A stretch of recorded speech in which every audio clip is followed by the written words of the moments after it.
Il deserto dei Tartari. Il giorno dopo il grande blocco degli Euro 3, i negozianti del centro storico di Vicenza insorgono. L'ordinanza che ferma un'auto su 3 voleva combattere lo smog e invece ha ucciso lo shopping nel cuore della città. È andata malissimo, credo per quasi tutti i negozi, perché questa mattina sono passato per sentire com'è andata e veramente qui c'era il film Il deserto di Tartari, cioè completamente vuoto. Un disastro, abbiamo fatto 0 ieri, non so gli altri, io dico 0. C'è un danno sicuramente, adesso dovremo anche quantificare in quanto.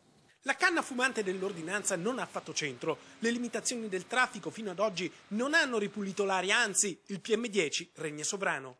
Che abbiamo visto che da novembre a adesso, bloccando le auto, quelle più inquinanti, mi sembra che l'aria comunque non sia diventata respirabile, ma sia anche peggiorata. Un'idea insensata di chiudere 3 ore perché si sa benissimo che non serve assolutamente a niente.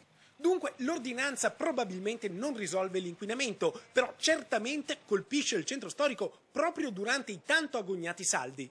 Noi commercianti abbiamo puntato molto sul gennaio e febbraio per quanto riguarda i saldi.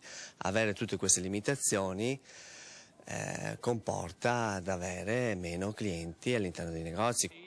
Per i negozi del centro storico, dunque, già colpiti dall'aumento delle tariffe dei parcheggi e dal caos delle liberalizzazioni degli orari che avvantaggiano i centri commerciali e le grandi catene, il blocco degli Euro 3 diesel nella stagione dei saldi è la goccia che fa traboccare il vaso. Nel cuore della città lo shopping implode e i commercianti insorgono. È stata una mazzata che proprio non ci aspettavamo. Siamo messi tutti alla disperazione.